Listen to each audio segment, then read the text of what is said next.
Greetings and welcome. I am Mike Turner from the Bezalel Academy in Jerusalem and one of the conveners of Heritopolis Globinar. Heritage in the Metropolis, an open-ended consortium with 21 university partners as part of the UN Habitat Metro Hub. These include 7 UNESCO chairs, 1 Category 2 center, and 20 metropolises, 17 with World Heritage status, and 9 on the UN Habitat Global Sample. Established during 2021 to explore how metropolises are being reshaped by heritage, redefining their meaning, this largest category of urban settlement is growing rapidly in number and importance globally. The UN predicts 1 new metropolis to emerge every 2 weeks over the next 5 years. Metropolises are beyond the city, linking symbiotically urban and rural with the tangible and intangible heritages. There's no conservation without creation.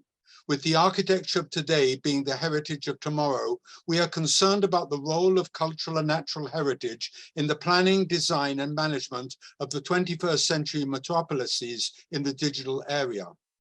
The Lunchtime Globinar, with 35 panelists from 19 metropolises in 3 webinars, will contribute to global reflection, each with its own perspective and geocultural identity.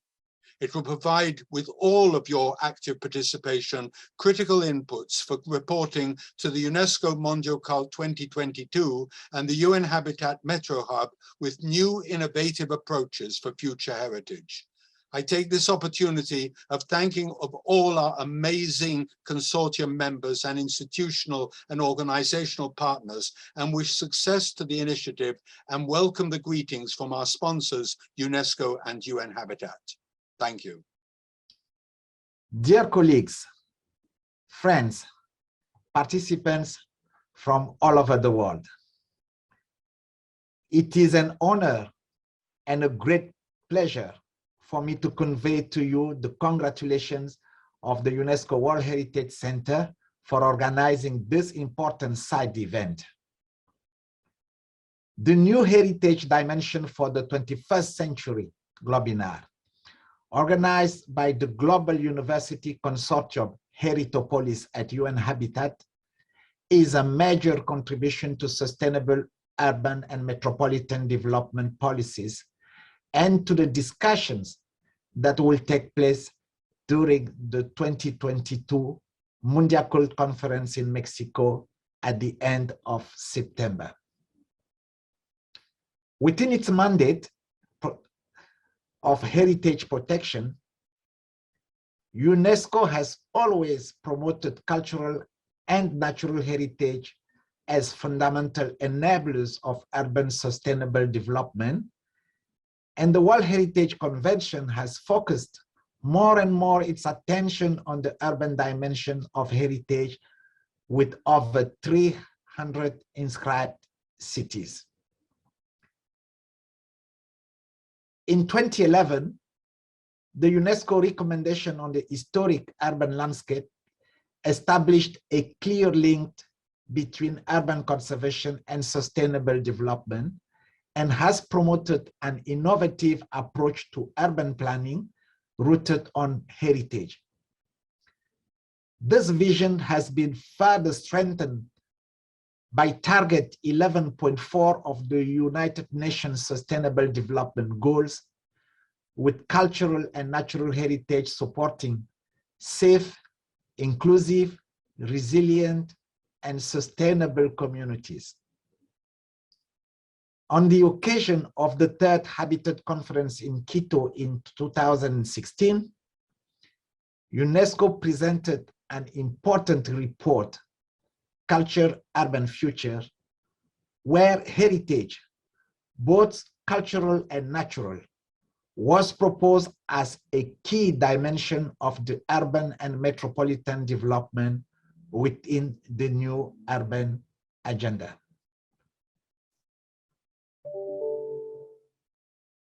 Building on this policy framework, as we are celebrating the 50th anniversary of the World Heritage Convention, and with growing urbanization, the Innovative Heritage and the Metropolis Initiative is addressing new multidisciplinary challenges of cultural identities in the coming century, highlighting the socio-economic transformation and new digital technologies.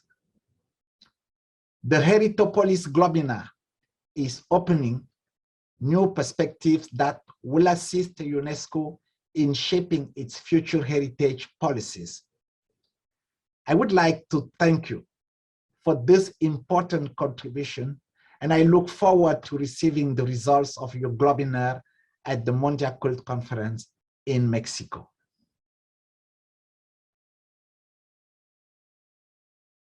Honorable organizers, dear participants, dear friends, welcome to the first Globinar on New Heritage Dimensions for the 21st century. This Globinar is taking place around the world in Africa, Europe, Americas, Asia, and the Pacific. This is an excellent opportunity to deliver to the UNESCO Mondial Cult the preliminary findings of the research undertaken in 15 metropolis in the context of this initiative. UN Habitat is pleased to be associated with this initiative, particularly the global survey and policy recommendation that highlight the cultural value of metropolis. Let us work together to bring on board more metropolises to this initiative and contribute to expand the approach of metropolis for a better future. We at UN Habitat are convinced that culture and heritage are important entry points for a more comprehensive urban, metropolitan, and territorial management approach. You may recall that the 11th session of the World Urban Forum held in Katowice, Poland in June 2022 under the theme of transforming our cities for a better urban future witnessed our strong commitment to culture and heritage. The final declaration of World Urban Forum 11 includes the commitment that reads as follows: reconfirm that culture as a core component of local identity, including heritage, creativity, and diversity, is an integral part of the solution to the challenges of urbanization, including urban crisis, and to achieving the new urban agenda. Dear friends, UN Habitat is also expanding its new strategic framework that will include a focus on culture and heritage. We do so because we know that over 60% of urban dwellers lives in metropolitan areas of more than 300,000 inhabitants. And this is an indication that metropolis will be one of the main legacies of the urbanization trend for the generation to come. And that's why we need to reconsider the values of the metropolis, the cultural diversity that represent the metropolis, both tangible and intangible. Heritage is an important contributor to the metropolitan sustainable agenda towards a more just, multicultural, and equitable future. For that reason, among the most innovative initiatives of UN Habitat is the Metro Hub, our global initiative to support metropolitan management around the world. Within the Metro Hub, the Heritage Uni partnership is branded Heritopolis. So far, Heritopolis had managed to mobilize over 30 international development actors and large metropolis to work with university and planning agencies from all continents to highlight the heritage of the metropolis. More specifically, we have achieved in a very short time to mobilize 18 global universities and institutions of higher learning, as well as 17 major metropolis. You will agree with me that this initiative is clearly on the move. We know that this initiative has another important factor. It's cross-institutional engagement that includes UN Habitat, UNESCO, metropolitan and territorial planning agencies, ACOMOS, and Metropolis, just to name the few, is that institutional strengthening or an component of this Heritopolis. Let me then therefore thank you very much again for this opportunity to be part of this Mondial Cult 2022, and I wish you all a fruitful debate and successful deliberation and learning.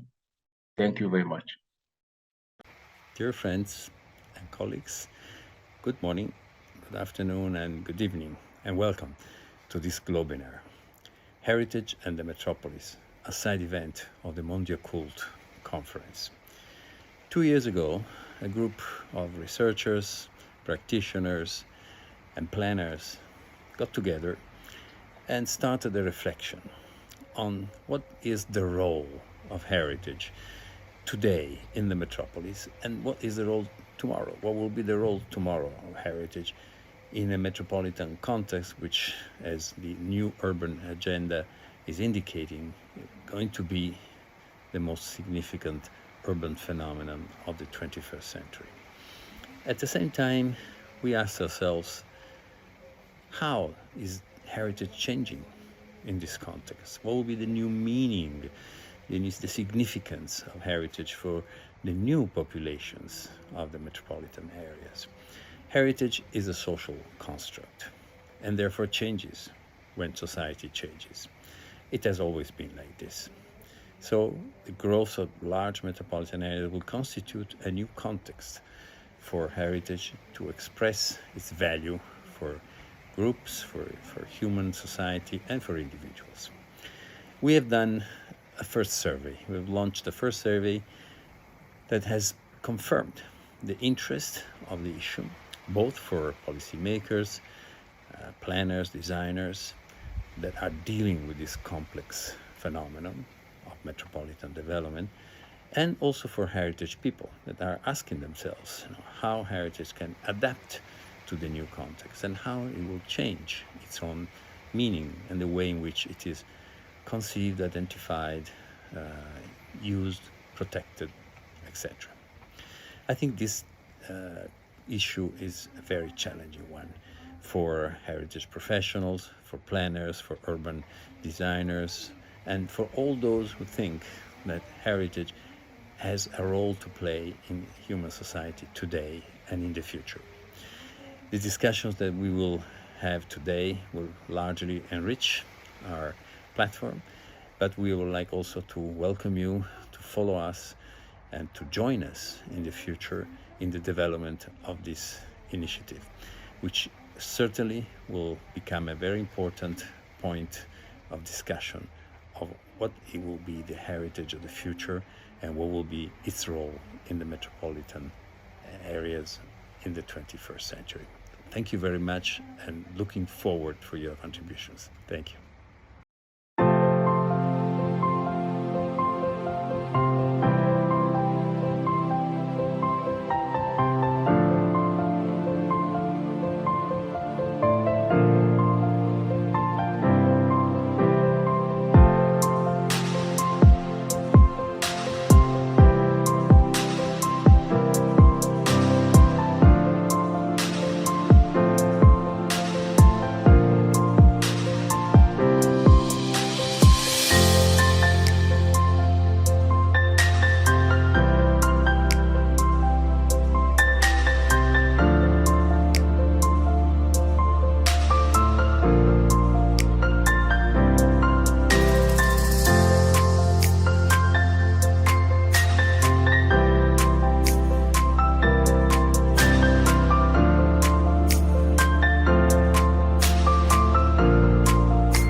Nuestro planeta, con casi 8.000 millones de habitantes, de diferentes etnias, culturas, historias, climas y biodiversidad, es de una riqueza inconmensurable.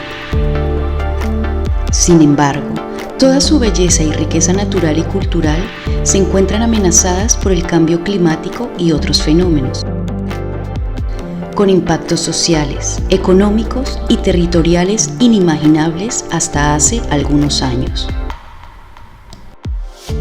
Necesitamos reflexionar acerca de la tierra, de los pueblos originarios, de las cuestiones ambientales y de los grupos marginalizados y más vulnerables en este contexto desenfrenado.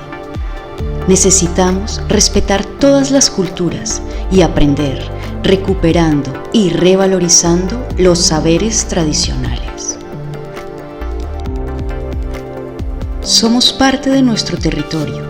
Necesitamos cuidar de la tierra, de los bosques, de los campos, ríos, lagos y océanos. Somos las culturas ancestrales que nos han enseñado el respeto por la madre tierra, los pueblos originarios que aún luchan por sus derechos y territorios. Somos multiculturalidad y mestizaje. Somos diversidad y heterogeneidad geocultural. Nuestras identidades son productos de nuestra historia y se reflejan en nuestras tradiciones vivas y manifestaciones culturales. Se ven expresadas en el rico patrimonio cultural tangible e inmaterial. Somos riqueza natural, vastos territorios de norte a sur, una cordillera que nos atraviesa como espina dorsal, desiertos y selvas, bosques y glaciares, pampas y estepas. Somos los hombres y mujeres que trabajan la tierra y que se yerguen más allá de las diversidades. Necesitamos reflexionar sobre nuestra existencia para las generaciones futuras. Necesitamos pensar una coexistencia pacífica y democrática, con base en la educación, ciencia, planificación y cooperación internacional, a través de una visión integrada y de largo plazo. La metrópolis es la principal característica del asentamiento humano del siglo XXI y será el principal legado de nuestra civilización global. Debemos repensar el patrimonio futuro y el patrimonio metropolitano. La cultura debe ser un eje fundamental del desarrollo sostenible.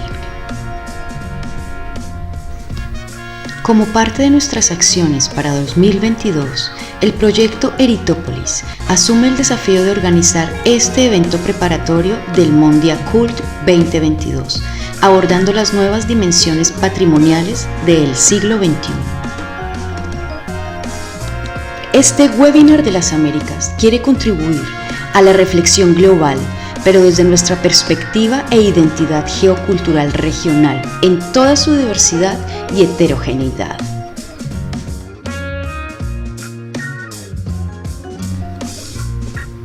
Entonces, bienvenidos sean todos y todas.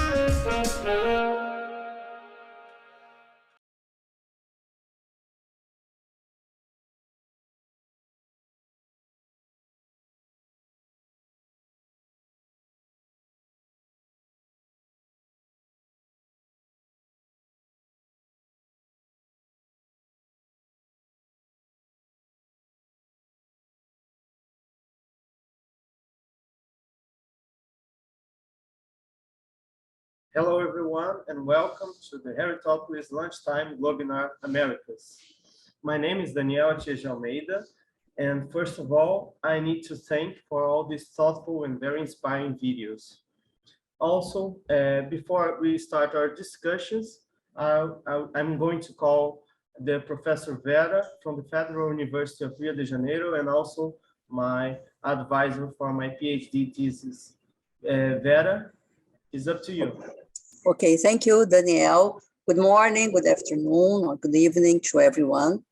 It's with great pleasure that in behalf of the Federal University of Rio de Janeiro, I welcome you all to this Heritopolis Lunchtime Globinar.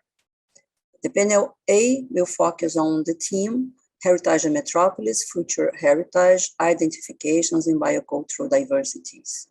I thank our moderator, Daniel Atias de Almeida, the PhD candidate in our university, and express my pleasure to share the room with Maria Cecilia Fonseca from Brazil, Cristina Cameron from Canada, Fernando Perez from Chile.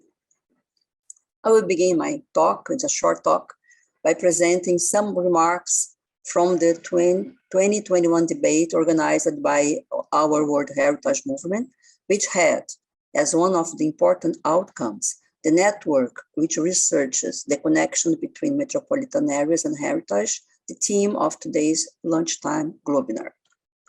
The Federal University of Rio de Janeiro, together with the University of Bologna, was in charge of organizing the 2021 debate, which focused on the new, or better saying, other approaches in heritage.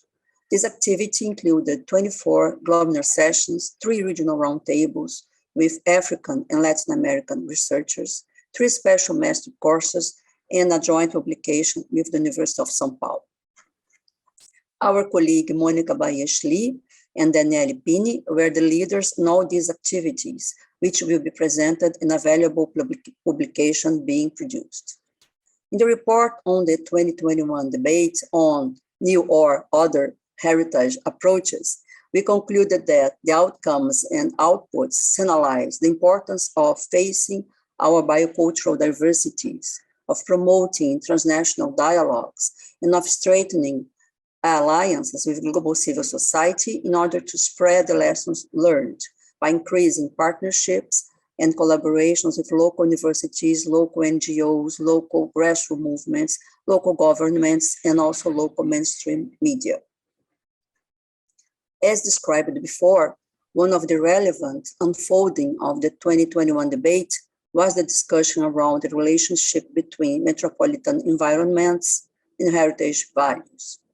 Among the main issues discussed in the session dedicated to that theme was the need to identify the tangible and intangible heritage inputs expressed by the metropolitan environments.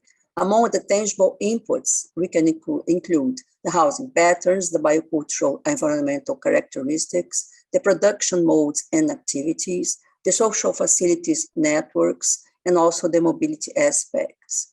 Among the intangible inputs, we included the collective subconscious, the written and oral memory, the cultural crossovers, the social resources, the human and non-human capital needs. Finally, as recommendations expressed during the Metropolitan Heritage debate, we may leave as issues to be discussed today. 1, the understanding and identification of values as applied for metropolitan heritage. 2, the similarities or differences among the metropolitan environments by highlighting the diversities.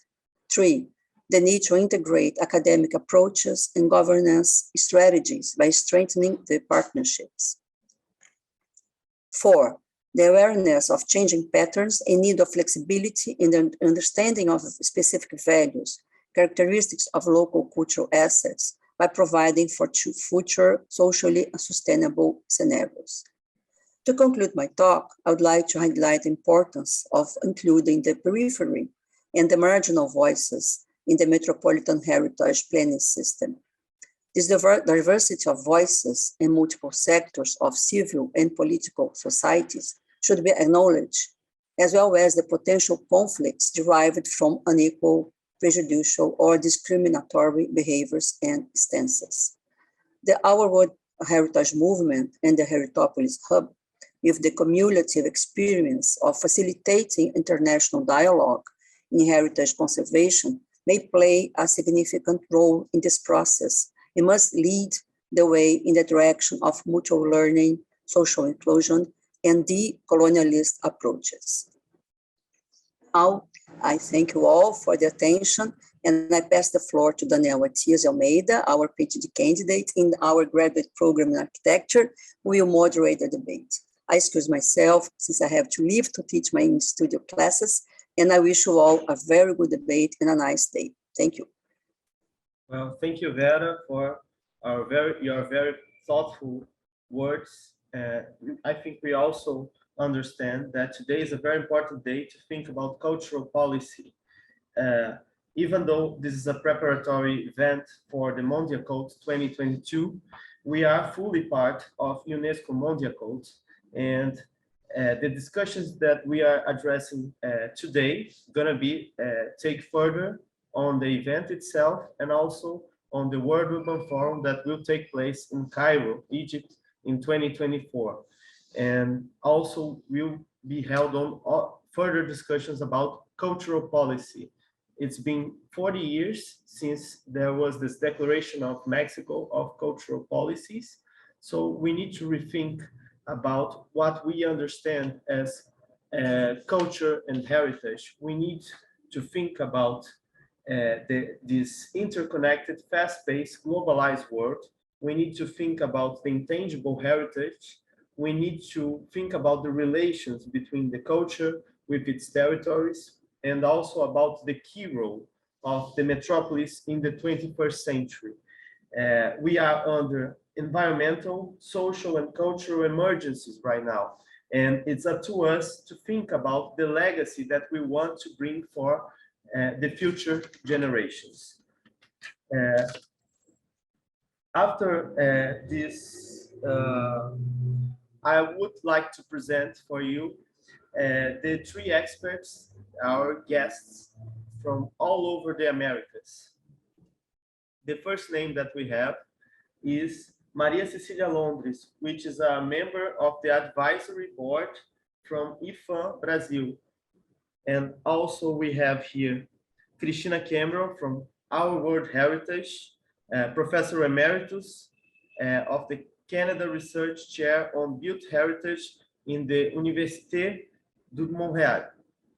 And also we have Fernando Pérez Oyazun, the director of the Museum of Fine Arts of Chile. So we have a very diverse panel, and we welcome for this event. So first I would like to call Maria Cecilia. Maria Cecilia, are you here with us? Cecilia? Well, thank you. I'll share my screen now. Excuse me?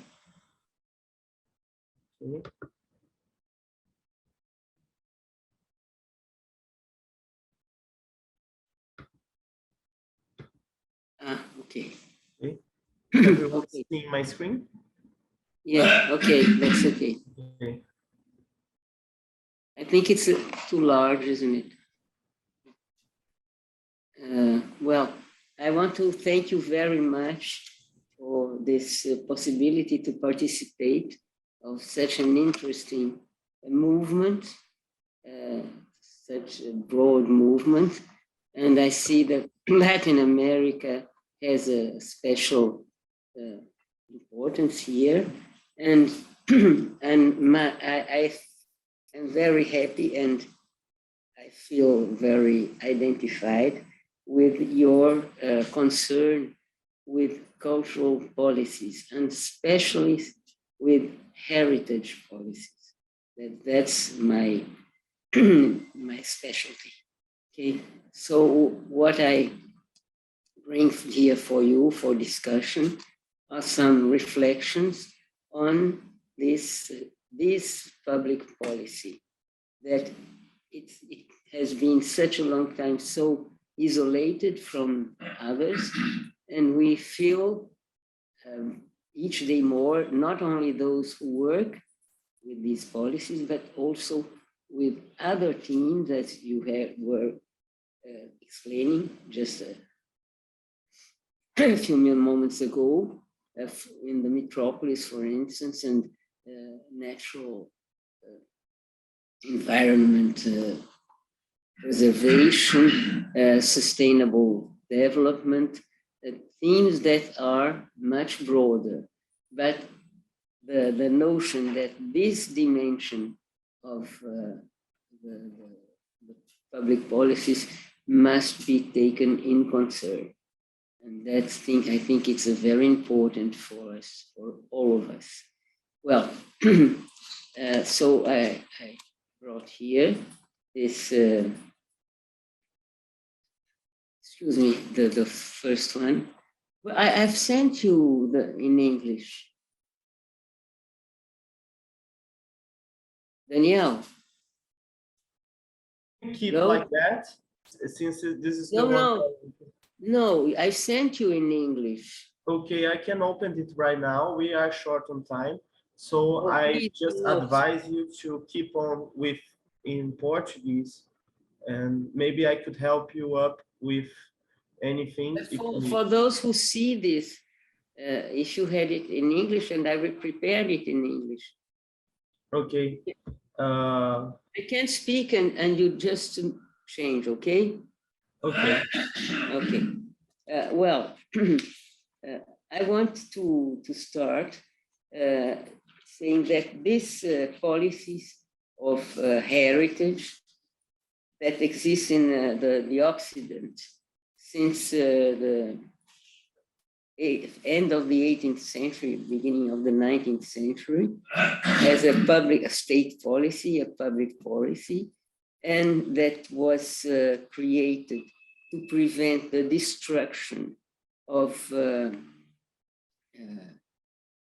goods and constructions that were from the dominant classes, the aristocracy and the religious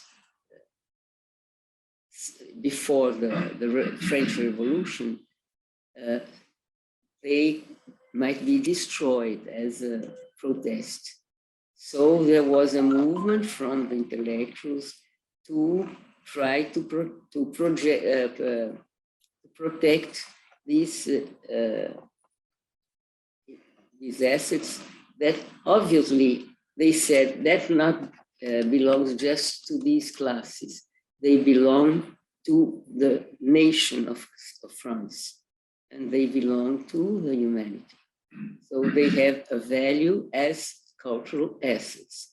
And that's what we have to protect as a state. And so they created then a public policy for that. And when we speak of this policy, we consider the cultural heritage as a discourse. What means a repertory of assets selected from criteria and attribution of values. The questions are, who does select these assets and who attributes these values? And of course, it was mainly from the specialists in the first years, etc. But that has been changing. And so, let's change here. Oh, I can't move it. It doesn't move, huh? Yes. We can resume it, this movement, from the identity, these assets to be protected by the state. They have to be identified, described, and considered by specialists to be then protected by the state.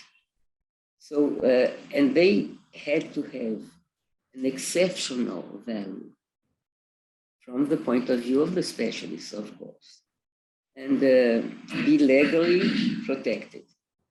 The movement was from identity to diversity. It's not this identity of exceptionality important. What's important now is the heritage, the public heritage, be an expression of the national or local diversity. And so the notion of exceptionality doesn't count anymore. And now what counts is the representativeness. So those must be the groups that compose that communities. They must be represented in this heritage.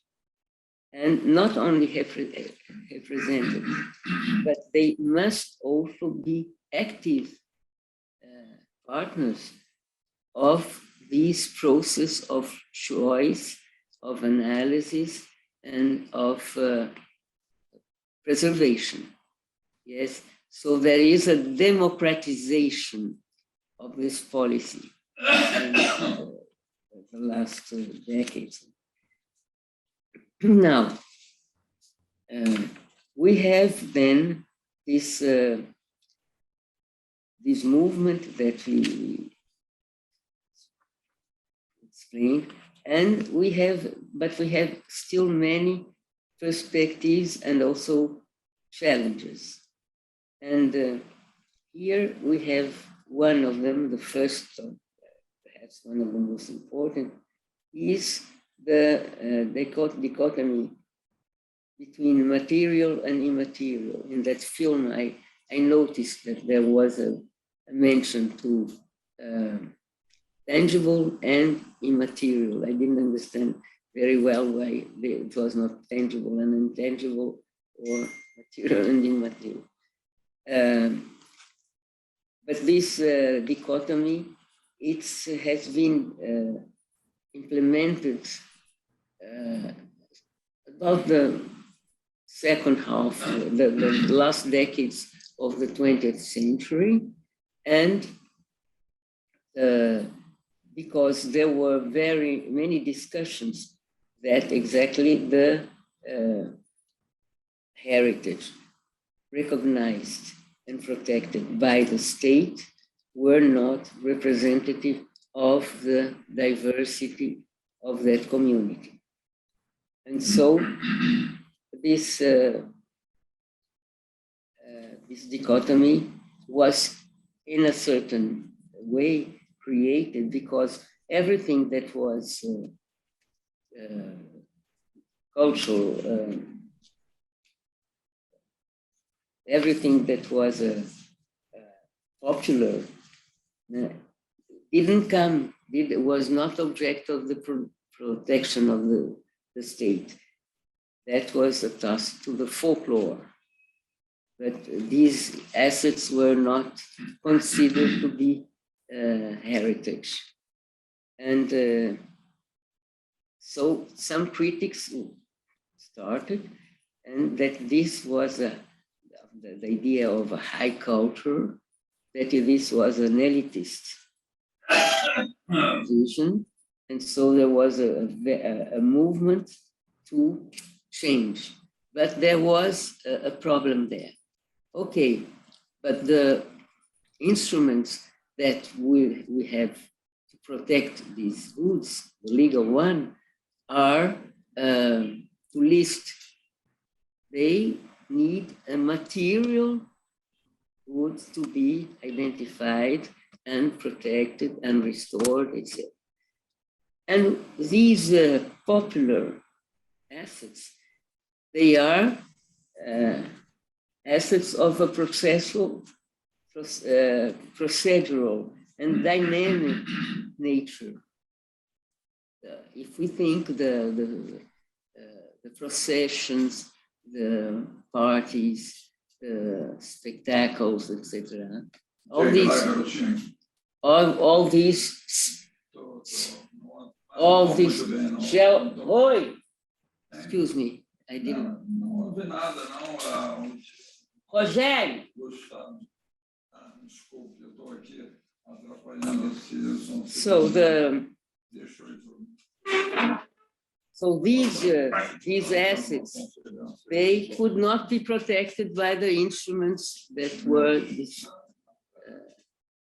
disponible. So there were created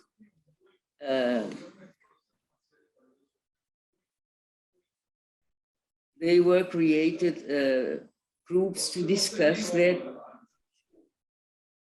and then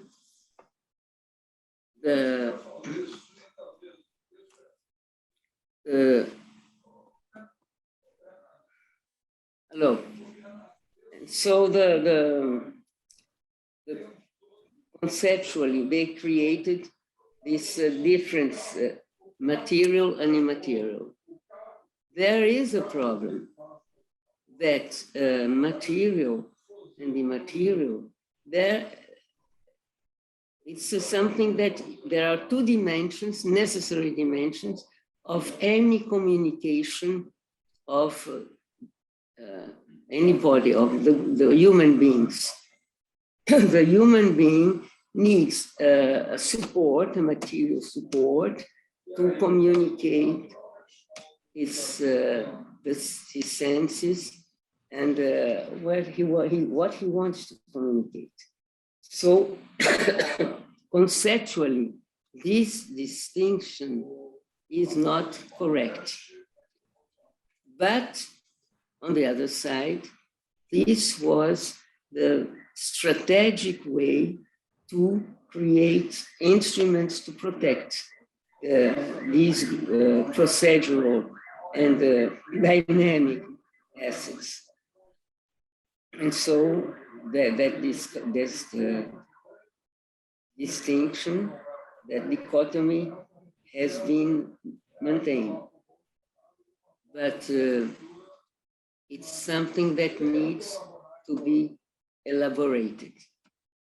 Now, after 30 years, more or less, or more of this discussion. And the importance of articulating heritage policies with other public policies, the Declaration of Mexico reaffirms that the educative value is the educative and cultural value is essential in the efforts for install a new order, economic, international, and is very important to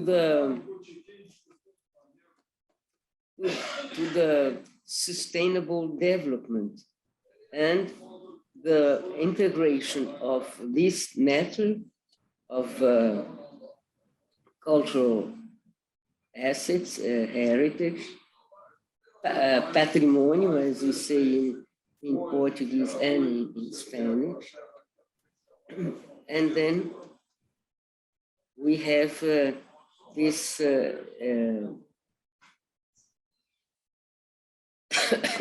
participatory process, right?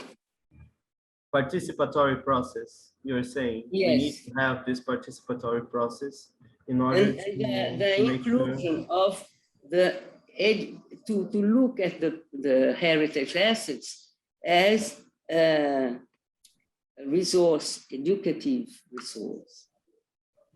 And the idea is that the heritage is not only something to be protected, it's something to be appropriated by the population and also appropriated and to be used for education. And I would like to say, just a moment, I would like to say that the idea to use the cultural assets, for instance, in the teaching of history, might be very interesting for the students to see the proofs of what the history teacher is teaching. This happened. Here is the proof. This in this fortress is the different places, isn't it? And so that's a very important resource. And also not only this, but also the other public policies, social policies, the the economic policies also, because some places have very interesting resources to use for tourism and so, but who needs to be prepared for this. And then I would like to, so the importance of social participation is fundamental, because it must be encouraged, and so that the populations, the communities, they not only know something that belongs to them, but also helps to preserve and helps to communicate to other communities and so on. And I brought here an example of a cultural asset that has been protected, one of the first ones to be protected in Brazil. Cecilia, can I just say to be quickly in this presentation? Yes, I'm finished. Very important to share the missões, but we need to finalize so the other speakers will have time to. Yes, I just explained this, okay? This is the Jesuit mission of São Miguel, the ruins of the missions where the Jesuits would catechize the Indians of the region in the extreme south of Brazil. These are the rests of this building. They put the Indians there to make this. And that was, as I said, protected in 1938. But the Indians were just those objects of the catechesis. But in 2014, IFAM received a demand from the Indian groups of the region that there, in the same region, the same place, existed the Tavamiri, the place where their ancestors had lived, a living space for them, because they believed that going there, they somewhere received the communication with these, with their ancestors. So this was registered as an immaterial asset in the book of places in 2014. So you see, there was an inclusion here, an inclusion of, excuse me, of those who were the original inhabitants of that place. So I think that the terms social participation and inclusion are now the two key words for the policies of cultural heritage. Excuse me. There was some noise around, but that's the idea I wanted to communicate. Thank you very much. Well, I would like to ask Fernando Perez to go now, if it's possible. So we are a little short on time, so maybe we could skip Christina, and then we can come back to see your presentation, right? Christina, is it okay to you? He's short on time. Okay. Thank you very much, Cecilia, for your presentation. We all consider that participatory process is very important, and also we understand that the intangible part of the heritage is also unnegotiable thing that we all need to think, and it was great to see that it could work, that the indigenous groups such as the Guaranis were held up to the discussion about the importance of that site. So Fernando Perez, can you start your presentation right now? Okay, thank you very much, Daniel. So if you put full screen, please. Okay, thank you. Thank you very much for the invitation. Thanks to you, Daniel, to coordinate this to all the participants in this meeting. First one, please. It is difficult to prognosticate how will future metropolis develop. However, some hints about its future evolution can be suggested by its present-day situation. The expansion of metropolization has been one of the most significant socio-geographic transformations during the 20th century. Examples of this kind can be found in all continents. Following. What we used to call metropolis is not simply, and is very well known, an enlargement of the traditional city, although it includes this dramatic change in size.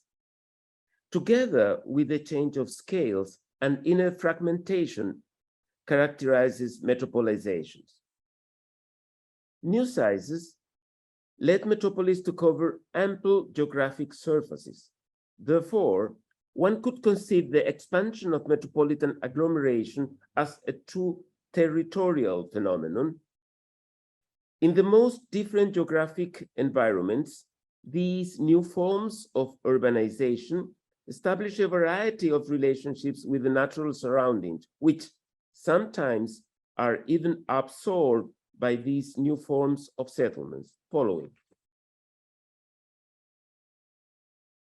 Natural and artificial realities appear thus as interwoven components.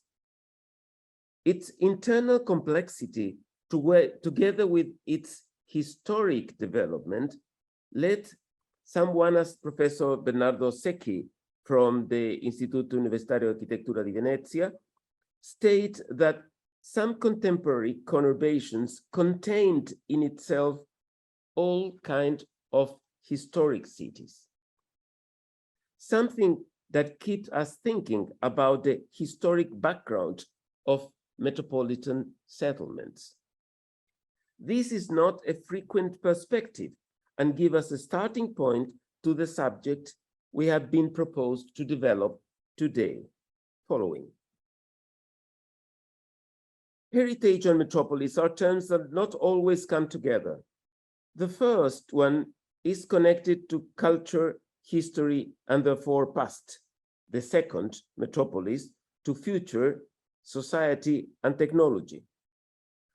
Almost 100 years after, the mechanic and futuristic image proposed by Fritz Lang in his famous film is still alive within the social images of metropolis. Following. However, it is crucial to ask ourselves about the role that heritage could play in a future metropolitan scenario. That would probably ask for new ways of conceiving both metropolis and heritage.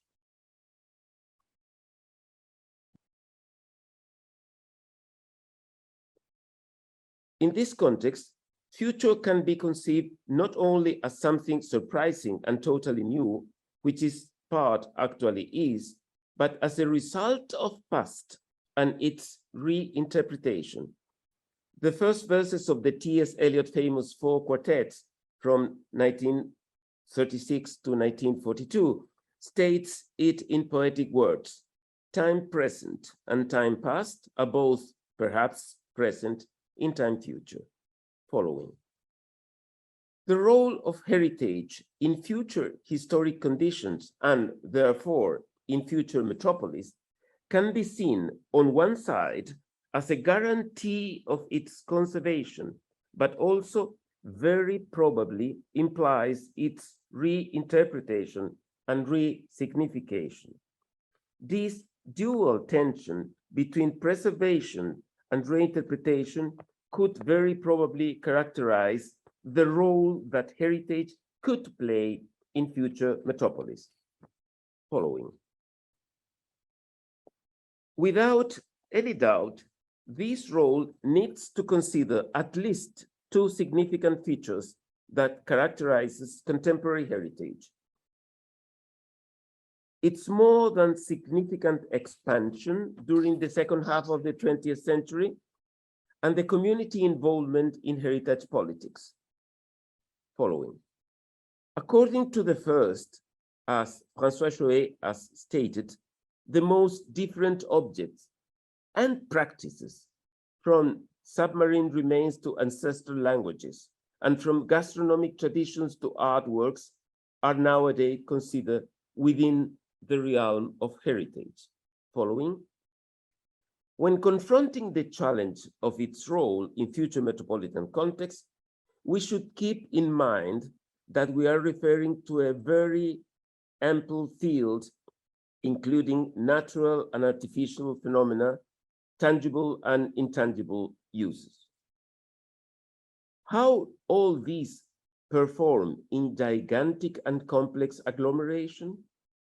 Let's think in places such as Lagos in Nigeria, with more than 20 million inhabitants, or Shanghai with more than 26, following.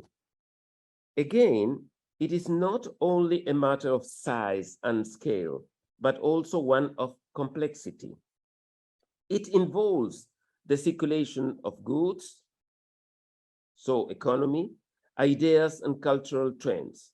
It includes also phenomena such as migration, confrontation of cultures, and multiplicity of languages. Following. The national background that was the basis of the identification and protection of heritage would be, in this context, substantially overcome. In this context, one could expect that those goods received from the past, both tangible or intangible, natural or cultural, should contribute to enrich the lives and ways of thinking of those future metropolitan inhabitants. Following.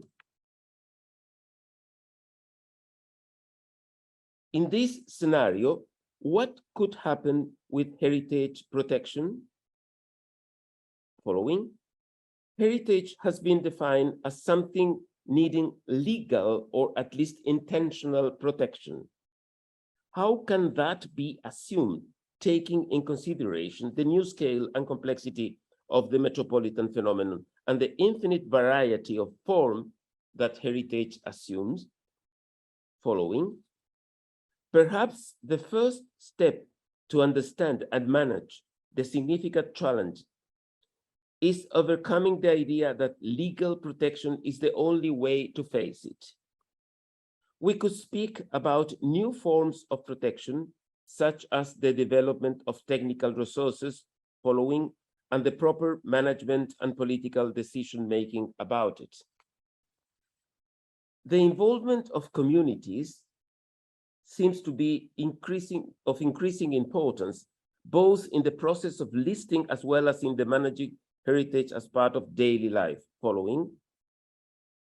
Perhaps we need to reconsider the idea of heritage protection as a secluded and parallel realm in relation to other forms of social and cultural regulation.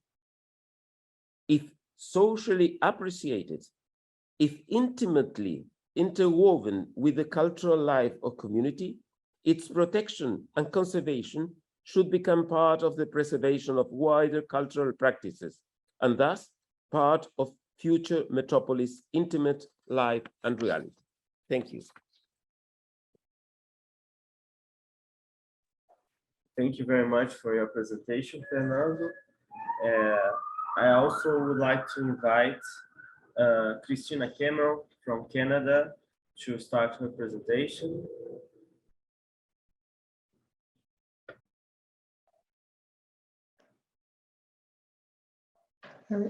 Okay, I think that's it. Thank you for the invitation, Lucia, and thank you, Danielle. Oh, what's happened here?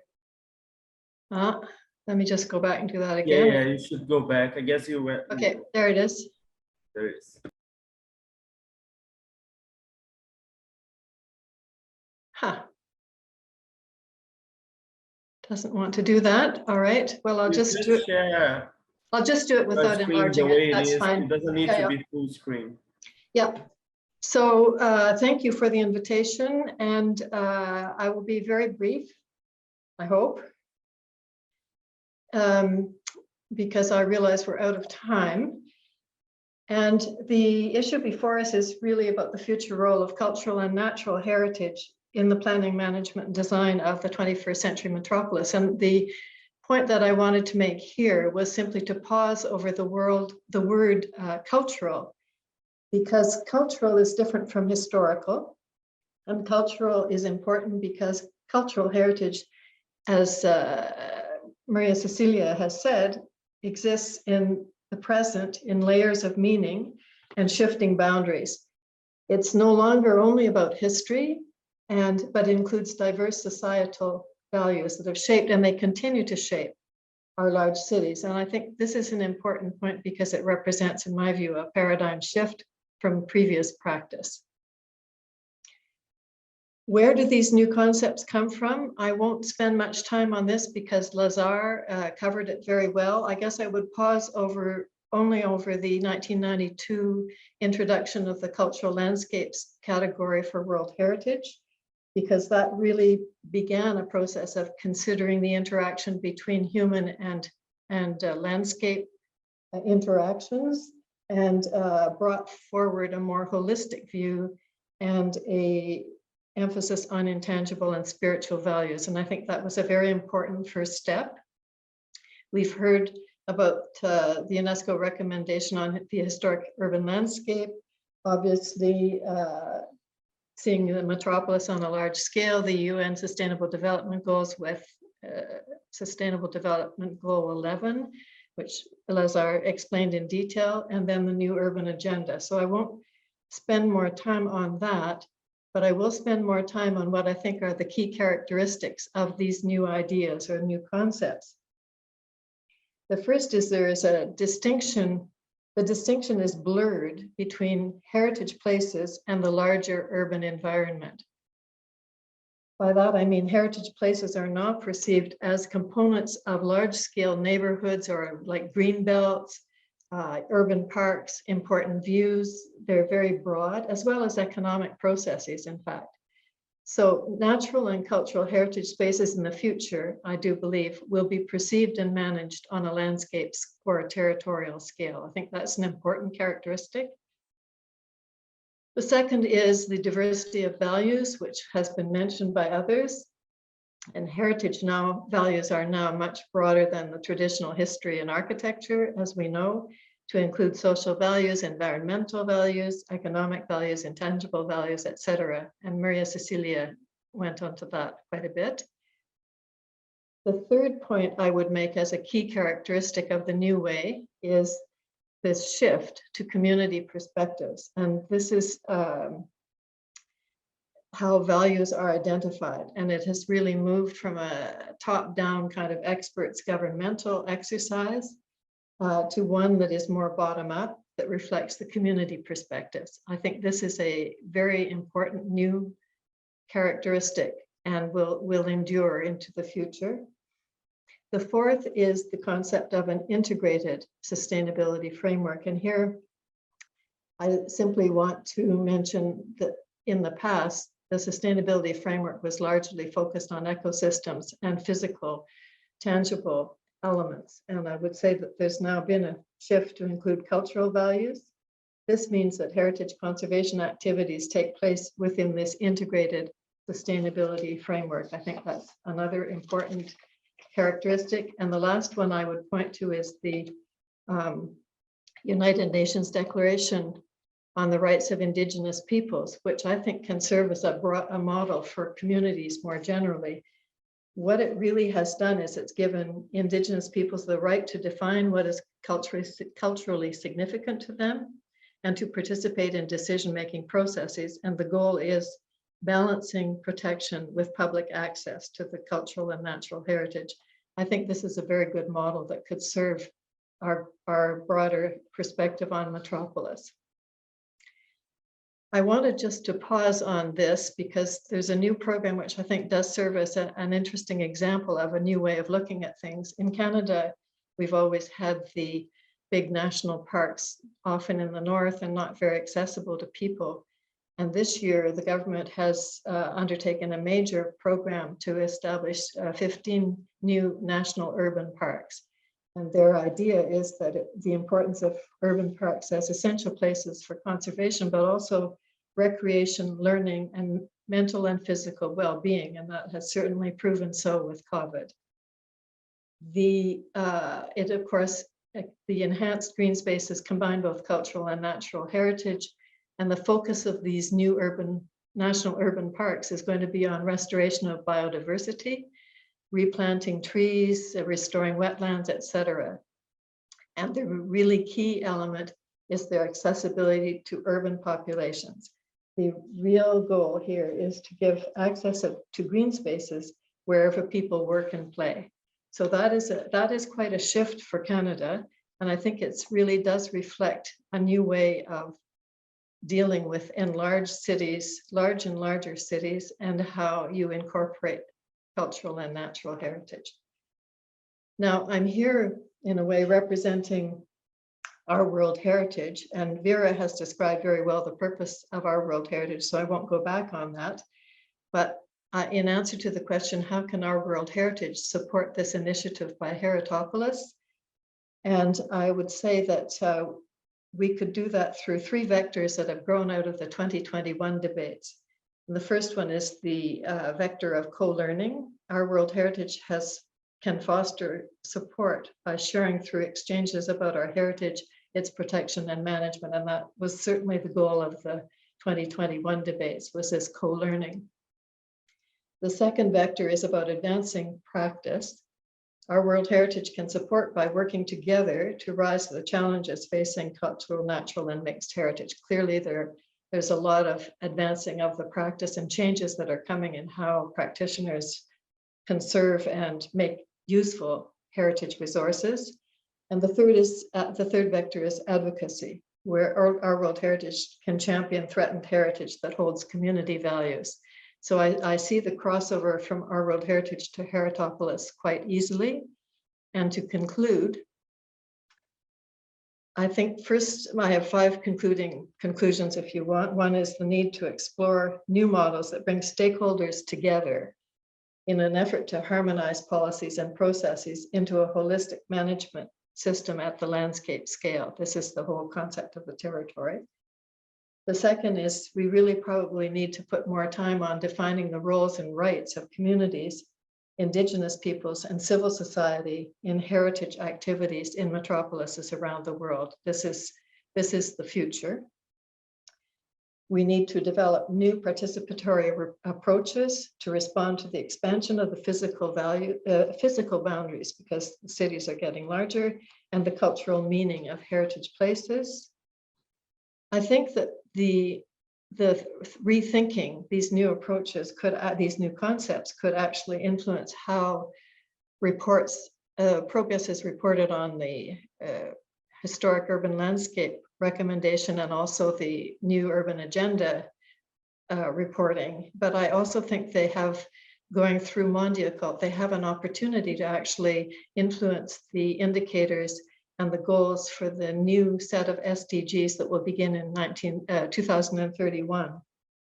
So overall, my message today is that the impact of these changes in the principles and practices of heritage conservation in the context of metropolises will require engagement from many fields of knowledge and a stronger positioning of heritage conservation within the sustainability agenda. Thank you. Thank you very much, Christina. We also have only one question here, but since we are running out of time, we are keeping this discussion later on. We can see you, Paolo Mota, with your question. We'll give this answer to the speakers, and they will further on the discussion. Also, I need to thank for all of the speakers today. We have very important thoughts, specifically when we need to rethink the way that we think about heritage and culture and intangible heritage and how those things can relate. So it was a pleasure for me to be with you today, and I'll pass on to the next panel, panel B, with Moses. Moses, are you here? Yes, hello. Thanks, Hello. Daniel. So thank you, everybody. That was a great discussion we just had, and I'm excited to start on the next panel, A Metropolis and Heritage, Urban Policies for a Sustainable Future. And we have with us a wonderful keynote speaker and 3 wonderful panelists. I will be quick in my introductions. First, doing the keynote, we have Joe Ivy Buford, a clinical professor of global health at the New York University School of Global Public Health and is a clinical professor of pediatrics at the NYU School of Medicine, and has served in many different positions throughout her long and illustrious career, including Dean of the Robert Wagner Graduate School of Public Service at NYU, the president of the New York Academy of Medicine, and the president of the International Society for Urban Health. And without further ado, I'm going to hand it over to Professor Buford, and after that, we will go on to our panelists. Thanks.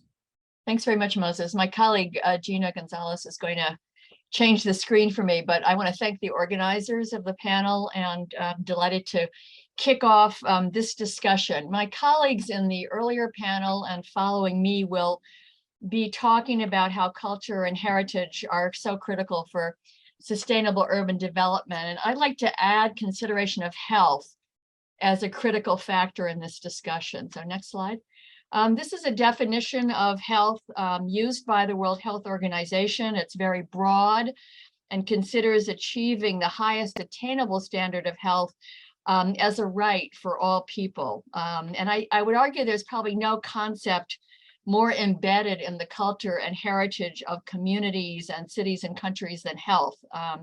It often means different things to different people. The reasons for illness may be understood differently in different cultures, and the traditions of different cultures have many, many different ways of preventing illness and preserving health. And you'll see here in the top bullet, the consideration of social and spiritual well-being as fundamental to achieving health. So this definition really opens the door for those of us in the health sector to really engage deeply with communities in thinking about making change to promote health. Next. These are some of the key public health challenges as we in the health sector think about the future of global health, and urbanization is clearly one of them. This is a global problem. Cities are growing fastest actually in the global south. And really for the first time, the global community has agreed that cities are important. And so we see, as in the next slide, the Sustainable Development Goals did include SDG 11 calls on nation states to pay direct attention to cities and to the process of urbanization. Next, this is a picture of SDG 11, which are the component parts, objectives, if you will, of this Sustainable Development Goal. And the elements listed here are increasingly seen as broad determinants of health, as well as characteristics of sustainable cities. And we call them sort of social determinants of health. Those are the conditions in communities: housing, transport, air and water quality, public spaces, as well as, you'll see, preservation of culture and natural heritage. All of these affect the health and well-being of urban residents, and sort of decisions by political leaders globally, nationally, and in cities as urbanization proceeds can certainly promote health or undermine it in all of these sectors. This next image identifies the different sectors or agencies, if you will, in governments and cities. And each of these sectors has its own partners including community-based organizations, advocacy groups, and businesses.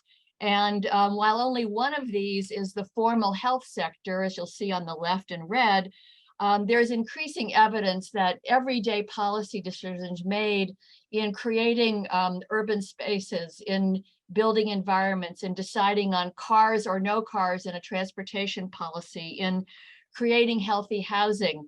All of these are really critical, more critical probably than the delivery of healthcare in sustaining conditions for health as envisioned in the WHO definition. So obviously, protecting urban heritage is a critical element here. And you see here the role of community cohesion and governance in terms of political leadership to engage strong and cohesive communities in city decision-making. And this is a really important part of creating environments for health. Cities in the Americas have been global leaders in promoting health in cities when health is seen in this broad determinants sector and multi-sectoral definition. Next slide. And finally, attention to health is a critical way to engage communities and address inequities in cities informed by people who live and work in them. Just before COVID, the Pan American Health Organization supported a really important study of health equity in the Americas region conducted by Sir Michael Marmot and a PAHO appointed commission of individuals from across the Americas. It featured broad public consultation in many countries in the Americas with the goal of providing a roadmap to achieve health equity and dignified lives. And this diagram taken from the report really makes clear the importance of understanding and respecting culture and heritage. As you can see in the left side of the box, the legacy of colonialism and structural racism in the Americas and its effect on indigenous and other historically marginalized populations is really an important factor in achieving the goal of health equity and a dignified life on the right side of the diagram. And the report recommends action steps critical to achieving this goal. And finally, health we see as a fundamental dimension of culture and heritage. You go to the last slide. And as we respect and preserve culture and heritage in the complex urban environment, we can also advance health and health equity for all of those who live, work, play, and learn in our cities. So the health sector and health professionals in general are very keen to partner with our colleagues working on the preservation of culture and heritage in the urban environment. Thank you very much. All right, thanks so much. With that, I'm going to go on to our panel. First, I want to introduce Margarita Gutman, Professor of Urban Studies and International Affairs and Director of the Observatory on Latin America at the New School here in New York, where I also am. She is the author, co-author, or editor of 25 books on urban planning and architectural history. Among others, Buenos Aires, The Power of Anticipation, Images, Itinerants of the Metropolitan Future Around the Centenary, and editor of Inclusion and Tensions in the Montezana Riachuelo Basin, Dilemmas of Socio-Spatial Integration in Buenos Aires. We also have Rafael Forero, who is from UN Habitat, where he has been since 2010 and has started the program of metropolitan and urban regional integration of UN Habitat in Colombia, and has also led the urban safety governance and legislation portfolio of UN Habitat for the Andean countries. And lastly, we have Enrique Avogadro, the Minister of Culture of the city of Buenos Aires in Argentina, former Secretary of Culture and Creativity in the Ministry of Culture of the nation, and a specialist in cultural policies and in the promotion of cultural and creative industries. And we're very excited to have all three panelists. I'm going to turn it over to each for a short presentation, and then hopefully take some questions before we go on to the conclusion. So without further ado, Professor Gutman, could you start us off?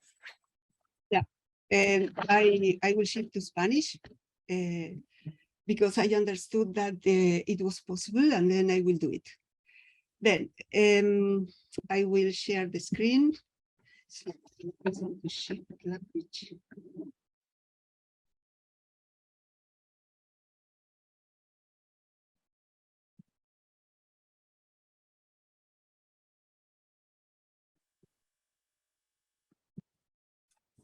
Bien. Ante todo, muchas gracias por la introducción. Debo decir que mis comentarios de hoy sobre patrimonio metropolitano los hago en base a mi experiencia de trabajo. Una muy temprana en torno a los centros históricos de América Latina, luego sobre las anticipaciones del futuro urbano en Buenos Aires en torno al primer centenario, y en particular se desprenden de la investigación que estoy haciendo en la actualidad sobre la emergencia de vulnerabilidades territoriales en el espacio público digital, es decir, sobre demandas por situaciones de vulnerabilidad subidas en web, blogs y YouTube por individuos y colectivos residentes en el área metropolitana de Buenos Aires. Con este prolegómeno y tomada esta precaución, permítanme avanzar. Primero me gustaría decir que una nueva dimensión apareció en la vida metropolitana en los últimos 20 años. Esta nueva dimensión atraviesa, corta, impregna muchas de las dimensiones de la vida metropolitana. Atraviesa el espacio material de la ciudad, atraviesa la cultura, la economía, la vida social, la vida simbólica y muchos otros aspectos. Y esta dimensión es la dimensión digital, que al haber sido enormemente magnificada durante la pandemia, nos dejó más que en claro que esta dimensión está presente y muy activa todos los días de nuestra vida, tanto a nivel personal como institucional. ¿Quién de nosotros no usa el celular para ver qué pasa en un trayecto que conocemos muchísimo? Buscamos en el celular todo tipo de información, ayuda, etc. Y a nivel institucional pasa lo mismo. Bueno, tampoco estaríamos tan fácilmente juntos hoy aquí en este panel. Ni tendríamos en la vanguardia de la administración urbana la tan publicitada Smart City, que se presenta como la herramienta clave para resolver todos los problemas de funcionamiento de una ciudad o de una metrópolis. Cosa que quizás haría si el funcionamiento de una ciudad inclusiva de habitantes felices pudiera conseguirse básicamente a través de montañas de datos, inteligencia artificial y dispositivos informáticos. El tema es que quedó atrás en el tiempo esa atractiva idea de que el Internet es un utópico espacio de libertad y de democracia, en donde todos somos iguales y podemos decir siempre lo mismo y manifestarnos e interactuar todos parejitos. Eso se terminó. Con la web 2.2 empezamos a comunicarnos entre nosotros en plataformas digitales y a regalar nuestros datos a granel. Estos datos, como todos sabemos, alimentan las grandes corporaciones del capitalismo de plataformas que desarrollan sofisticados sistemas de inteligencia artificial que con sus complejas cadenas de algoritmos nos tienen literalmente en sus manos y nos intentan gobernar hasta en lo que deseamos.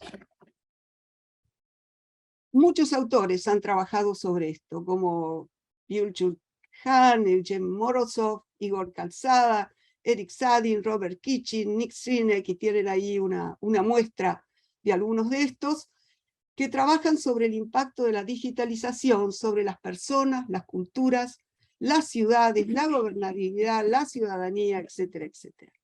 Pero debemos preguntarnos, ¿quién gobierna el Internet? Como pregunta David Kay en un libro de 2019. El hecho es que los gobiernos tienen más o menos regulaciones, bastante pocas en Estados Unidos, cuna del Internet, y bastante mejores en Europa, pero son las grandes corporaciones del capitalismo de plataforma las que curan los contenidos, controlan quién entra, regula el intercambio y deciden sobre todas las interacciones que se producen en el seno de estas plataformas.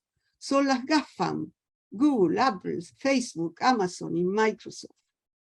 Estas plataformas producen muchas cosas, positivas y negativas, por cierto, pero en particular quiero mencionar solo una, y una debilidad, porque las ventajas se pueden defender solitas. Estos sofisticados sistemas algorítmicos, en la mayoría de los casos, reproducen y magnifican la desigualdad. Y estas omisiones se refieren frecuentemente a la población con vulnerabilidades. Usualmente está ubicada en los bordes, tanto físicos como sociales o simbólicos de una sociedad. Y la omiten porque es en parte consecuencia del mercado del espacio digital, que si no tenés clics, no existís. Por cierto, estamos en un punto en el cual la representación de la ciudad en el espacio digital se convirtió en una verdadera segunda naturaleza. Y para dar solo un ejemplo, sabemos, porque lo hemos comprobado, que en el Google Street View, por ejemplo, mayormente no se visualizan lugares con vulnerabilidad ambientales o habitacionales, y lo que no se ve, como todos sabemos, si no existe, no importa. Dicho esto, que fue, por cierto, simplificado, le sigo una pregunta. ¿Qué tiene que ver todo esto con el patrimonio metropolitano? Me atrevo a decirlo en plural porque son muchos los tipos de patrimonio y no voy a volver sobre eso, que hoy se ha hablado muchísimo, pero son importantes en tanto dejan esas huellas del pasado que están presentes hoy y lo van a estar más adelante en el futuro. Y veo tres preguntas para pensar la congruencia del patrimonio metropolitano con la dimensión digital de la metrópolis. Primero, ¿podemos hablar de un patrimonio digital? Sí, por supuesto. Hay museos digitales, hay todo tipo de transmisión digital de museos presenciales. Y sobre este tema es el campo de los archivistas digitales, así que se lo dejamos a ellos. Pero podemos pensar y debemos pensar cómo se decide qué debe ser conservado y qué no, y hoy se habló mucho de esos temas de selección. Habló Cecilia, habló Cristina, habló Fernando, hablaron sobre cuál sería el paradigma de selección, y muy adecuado a las posibilidades tecnológicas actuales, más que los viejos paradigmas históricos o artísticos, es el paradigma social, del cual han hablado mucho al día de hoy y con lo que compartimos profundamente. Y ahora a la tercera pregunta, sobre la que me voy a extender un poquito. ¿Cómo interpela las funciones que puede desempeñar la dimensión digital para potenciar y democratizar la gestión y la experiencia del patrimonio en nuestras ciudades de América del Sur? Para eso les propongo explorar juntos una metáfora del patrimonio. ¿Qué pasa si lo entendemos como una infraestructura urbana más? Es decir, como una red, como un sistema que permite el flujo distribuido de agua, de electricidad, etc. Ahora bien, ¿qué transmite, qué deja fluir el patrimonio? Bueno, podemos especular que lo que permite, a través de distintos elementos materiales e inmateriales, tangibles e intangibles, es el flujo de la memoria, el flujo de la identidad.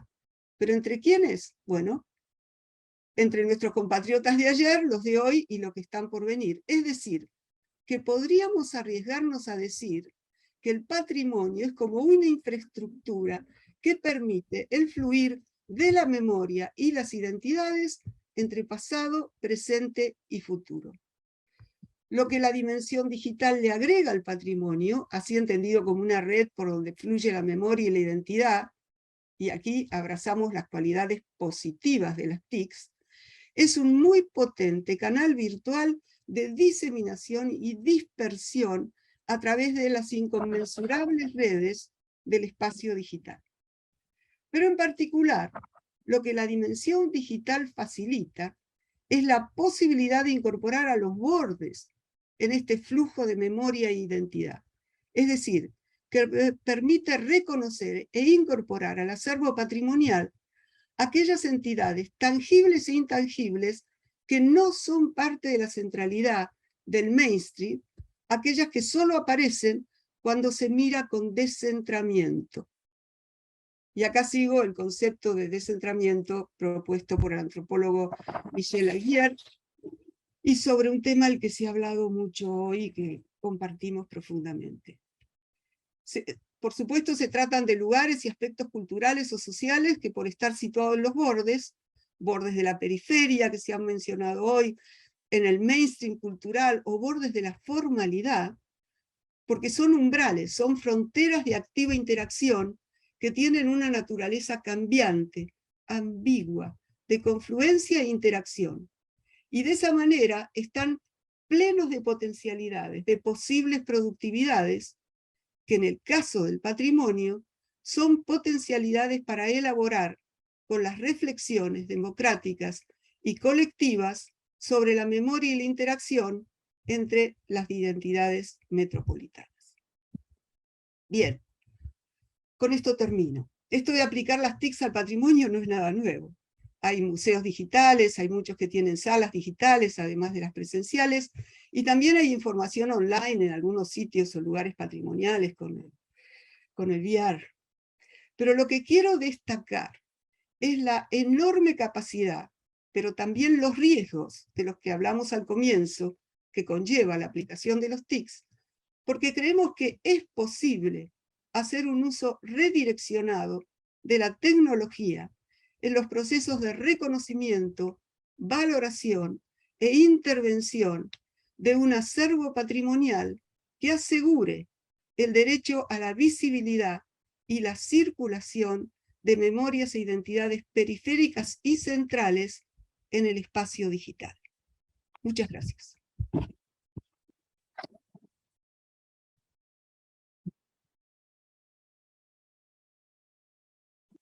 Great. Thanks so much, Professor Gutman. With that, I want to go to Enrique Avogadro for the next presentation. Over to you. Thank you, Moses. Muy buenas tardes, supongo, a todas, a todos. Margarita, un gusto estar nuevamente en contacto. Hace mucho que no te veía. I have my presentation in English, so I'll probably switch to English to share it. Just one second. Compartir pantalla. And hopefully this works. Bueno.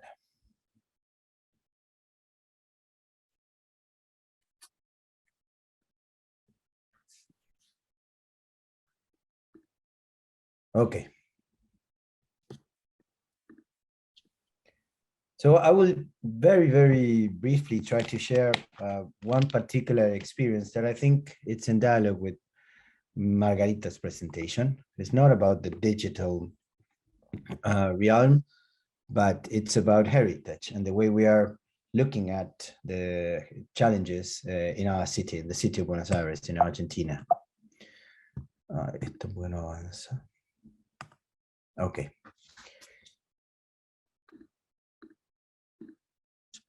So basically, what we understand is that heritage is a space where we ask ourselves who we are, who we were, and who we want to be.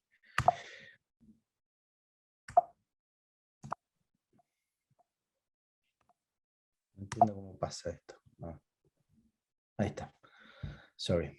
And in the Ministry of Culture, we are assuming an ethical perspective of heritage, understanding that heritage is a dynamic tool that can definitely and should be a tool for cultural development. And then it can also be a tool for building new identities, values, and traditions for all. and that's why we base our cultural public policies in these two core elements. On the one side, cultural rights, and on the other side, cultural sustainability. For almost 15 years already, we've been working in different policies that build creativity as a driver for urban development, working with cultural and creative industries as tools to develop different marginal areas in the city of Buenos Aires.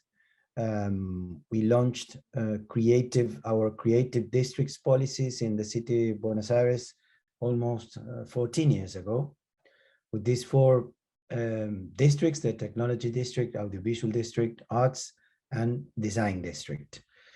And we provide some incentives to companies to relocate or locate themselves in areas that has no development related to these creative sectors. And we've been able to not only create or attract companies to these neighborhoods, but also create jobs. And in a public-private policy, we've been also working a lot to better up the public realm in these areas, to get everybody on board, especially the local population on board and onto the conversation. And though there are some differences in these districts, I can say that it has been a quite successful policy in terms of on the way we look at our city and the challenge that we have in every city, which is to create new jobs as we are losing jobs to other to change and technology and all, and to create these jobs in areas where we are not normally doing this. And moving on with these policies, we are now working on our sort of 2.0 district policies. And we are basing this on heritage, cultural potential, and urban development. We're doing this in several areas in Buenos Aires. Calle Corrientes, with our Obelisco de Fondo, is the main avenue in our city. It's an avenue with restaurants and theaters and bookstores and pizzerias and cafes. Downtown Buenos Aires has been hardly hit by the COVID pandemic, so we're also working in several projects that are trying to rethink the area and bring people back and especially other people to the area. And Abasto Barrio Cultural, which is the project I'm going to very briefly refer to, which is in a different neighborhood in our city. Abasto, it's a neighborhood with almost mythical traditions, because it's a barrio or neighborhood related to tango. Carlos Gardel sang to the Barrio de Abasto, but also to the independent cultural scene after the military dictatorship in our city, and an Argentinian rock scene in the early 80s. And right now it's one of the neighborhoods, and it's not one, the neighborhood in town with largest density in terms of independent cultural venues. Buenos Aires has almost 500 independent cultural venues, very small theaters, music venues, cultural centers, art galleries, etc. So we have a special policy towards this independent sector, and Abasto Barrio Cultural is part of this wider plan towards the sector. Why it's very important to have a very strong independent cultural scene? Mainly because through them we achieve a larger diversity in terms of our cultural ecosystem. They are producing and programming things that you would not normally see at the public side of the equation or the commercial side of the equation. But also in terms of access to culture, it's very important, because having these small venues all around town guarantee that people very near to where they live in our city can actually be part of the cultural conversation. So that's why we've been developing several tools towards this sector, new laws that are protecting and expanding that sector, and working with the independent cultural sector into showcasing what they're doing and getting more people to understand and to learn about them, raising awareness around them. And that's why Abasto is so important, because Abasto is the district with the largest independent cultural offer. It's, as I said before, a fundamental part of our city's identity. And in a quite small area in town, I would say basically walking distance, you will find really a very large amount of these cultural venues, but also almost 150-year history related to things happening in the area. Abasto used to be a very large market where the city at least until mid or almost late 20th century had food and groceries brought to town, and from there taken to other areas in town. And that's why we are developing this strategy. Basically, it's a comprehensive project where we understand that culture, heritage, and community action is as the backbone for the transformation of public space.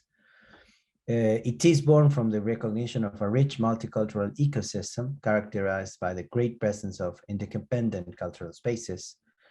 And one important thing, I would say the most important thing, is that we are co-creating this plan with the independent cultural venues and cultural actors around the neighborhood.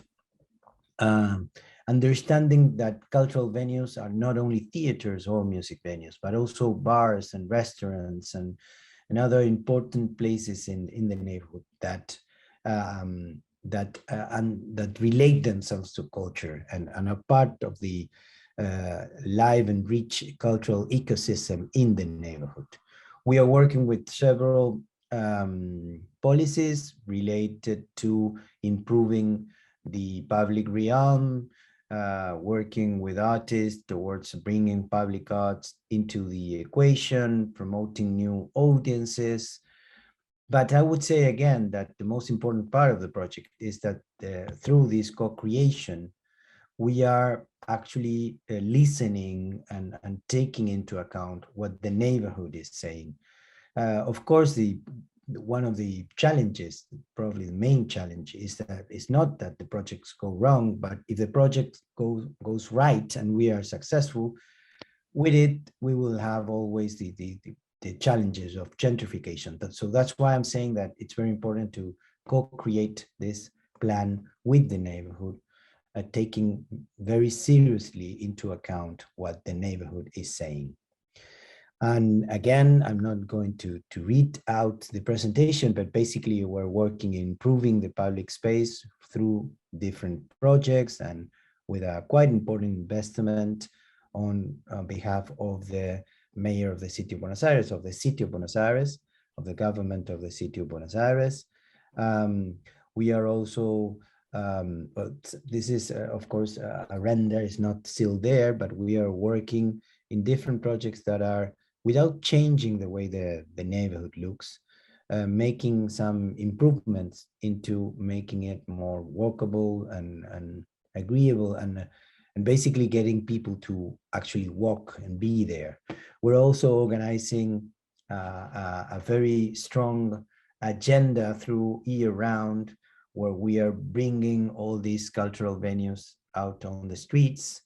We also have several music schools in the neighborhood who are now getting used to getting out of the school and performing directly on the streets and parks and actually interacting with people who are not used to attending this kind of events, cultural events. And we are doing this year round, and we're doing it around also specific dates that relate to the identity and history of the neighborhood. We are even organizing parties where we get people, as I said, out on the streets to celebrate and to be part of this project.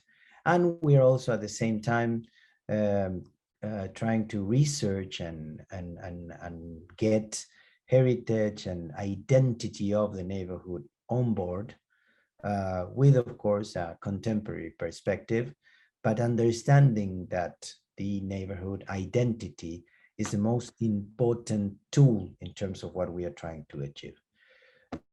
We are basically working a lot on the streets and also running site-specific projects like the one on the right side of the presentation. This is a theater performance that basically you get these headphones on your head and you walk around the neighborhood to reach out and connect yourself to the history of the neighborhood and things that happen there, either real or fictional, but that are basically emotional.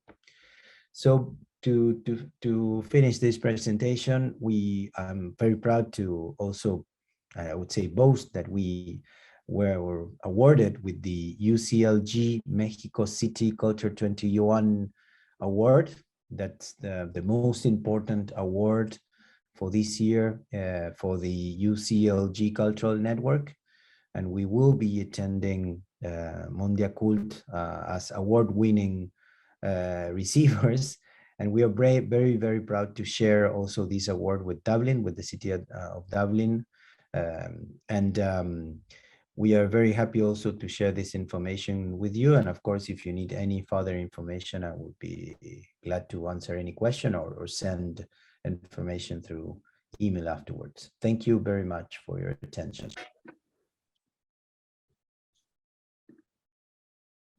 All right, thank you so much, Minister Avogadro. With that, we are going to go to our final panelist, Rafael Forero of UN Habitat. I'll turn it over to you.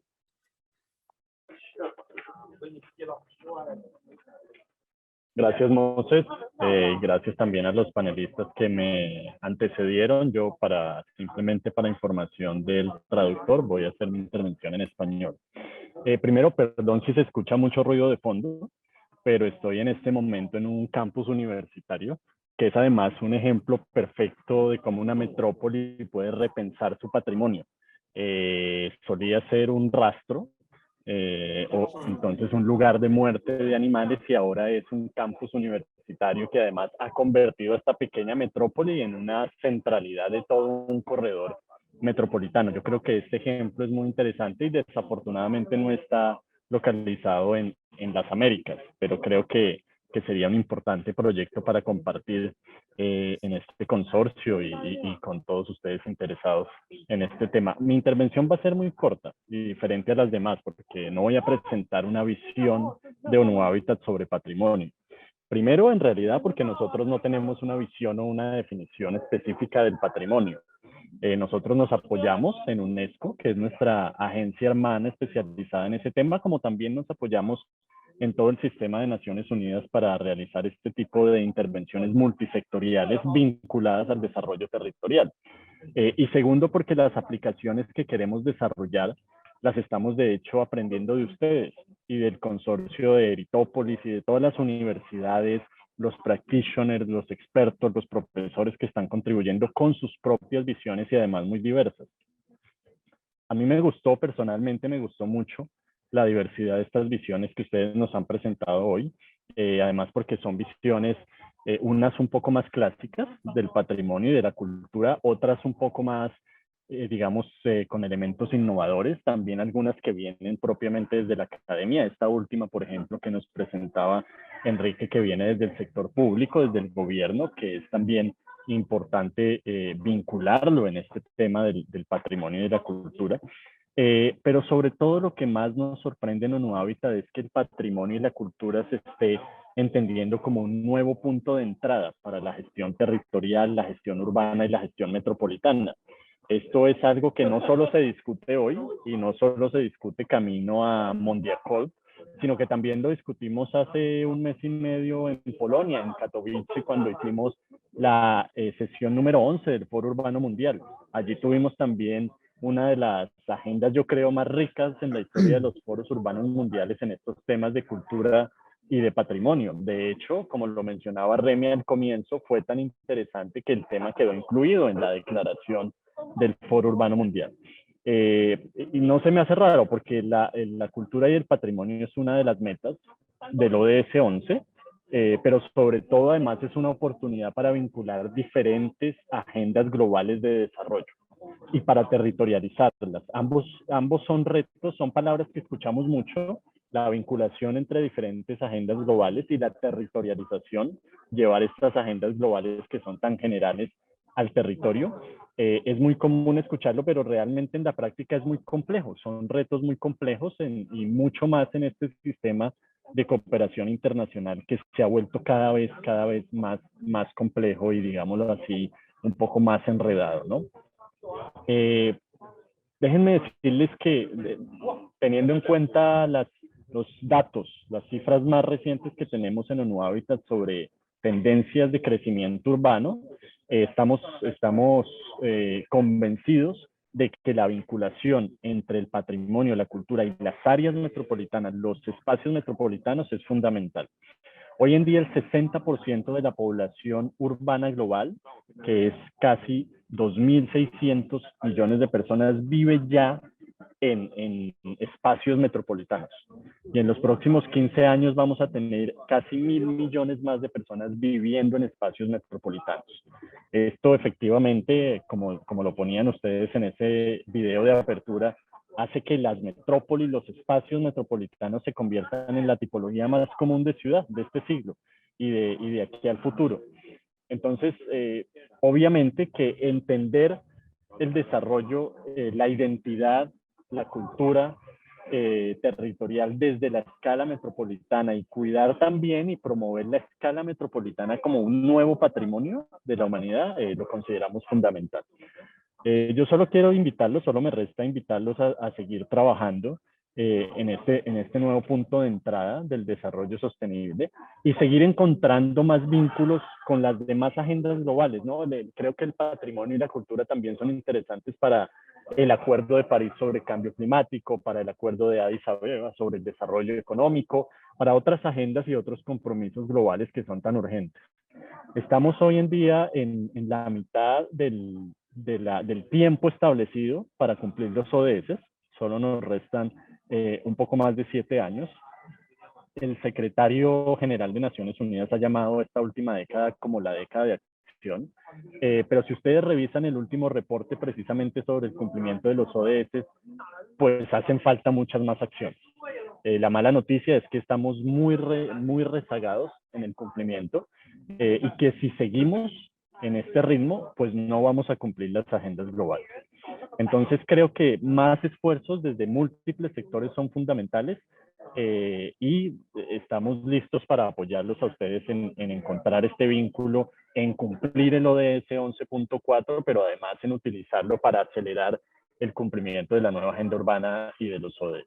Así que muchas gracias y te devuelvo la palabra, Moses, y encantado de participar en este capítulo de las Américas del Globinar. Y disculpas por el ruido otra vez, se ha vuelto un poco más duro en los últimos minutos. All right. Thank you so much for the conversation. Gracias a todos por la conversación. Obrigado a todos de la conversa. And with that, I will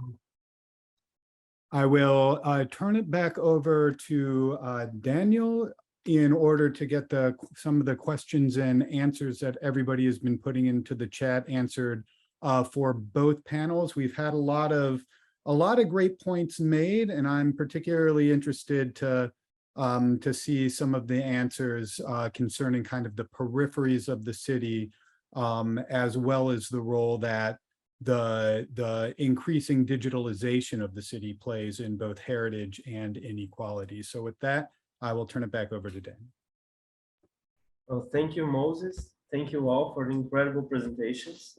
Now we have a few questions from the general public. And unfortunately, we don't have much time to answer all of that.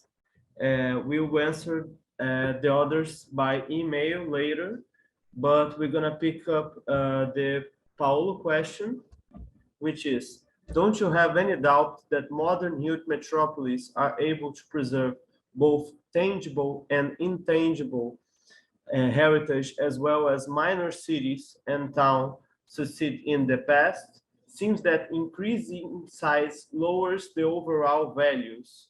So it's open to all of the speakers.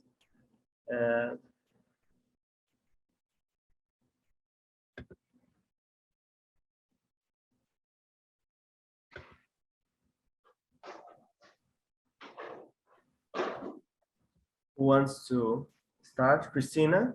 Yes, I would just say that, yes, I do have some doubts about that, but I think the way forward is what several of the speakers have talked about, which is participation, that the bottom-up participation in defining and in effect appropriating the heritage spaces, both the natural and the cultural. And I put emphasis on the natural because it hasn't really been talked about that much, but that's a really important part of experiencing the metropolis. It's going to be even more important as densification occurs.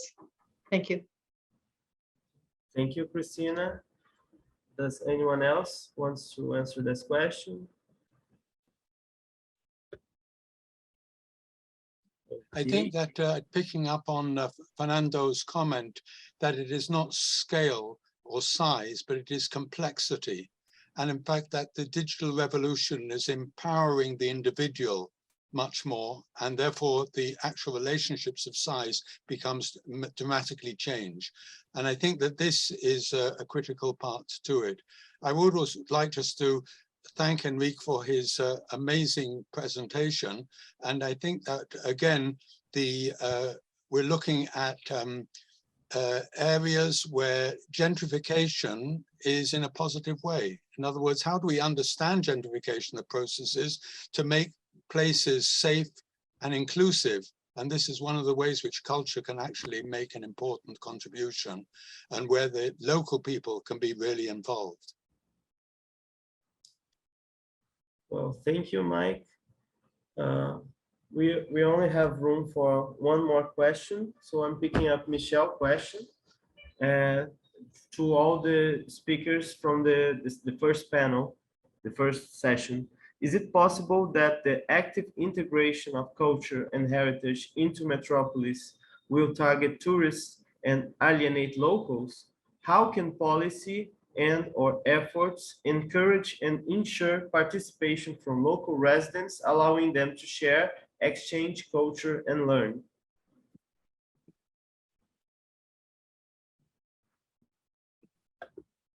So, Christina, do you want to pick this one? Yeah, I can, and just say that this is obviously a concern, and that there has been quite a bit of modeling, in fact, quite a bit of initiative and direction and guidance from UNESCO on how to manage tourism, how the local communities can take charge of tourism and benefit from it. And that does involve, obviously, the tourism industry and the local participants, and indeed the tourists who could have an opportunity to co-create instead of consuming. So, but there's some very good information and guidance on the UNESCO website about that.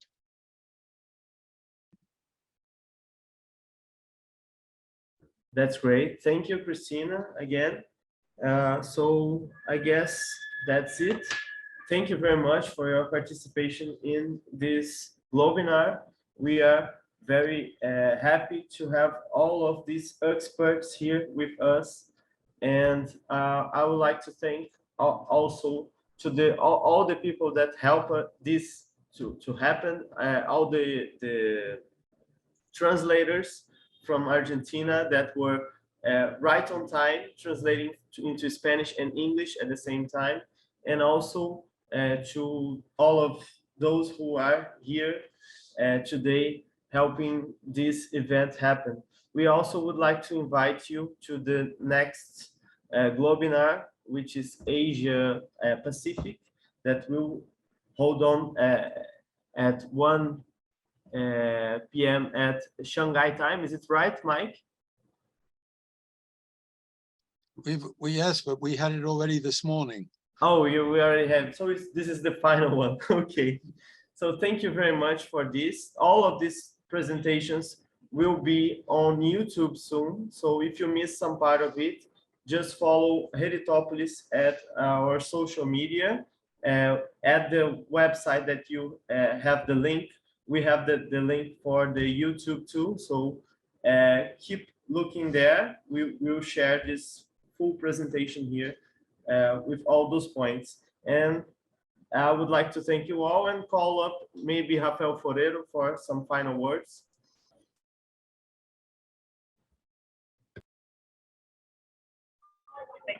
No, simplemente agradecerles y decirles que desde ONU Habitat y especialmente desde la iniciativa MetroHub, que es la que soporta el desarrollo de metrópolis y regiones alrededor del mundo, vamos a seguir trabajando y apoyando al consorcio, a Heritopolis, y estamos también muy pendientes de poder vincular los resultados de la encuesta del survey que ustedes están haciendo con otros estudios globales que estamos haciendo desde ONU Habitat. Así que no hablo más porque el ruido cada vez es peor, pero muchas gracias a todos y encantados con los resultados de este Globinar.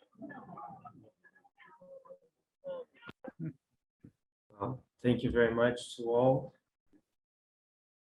Excellent. And I would be remiss if Thank you we very did much. not also give a big thank you to the organizers of this panel, Lucia Pesci and Daniel Atias de Almeida. Thank you so much. Thank you to Michael Turner. Follow us at heritopolis.org for the website, or at heritopolis on Twitter. And with that, thank you all for coming, and we will see you next time.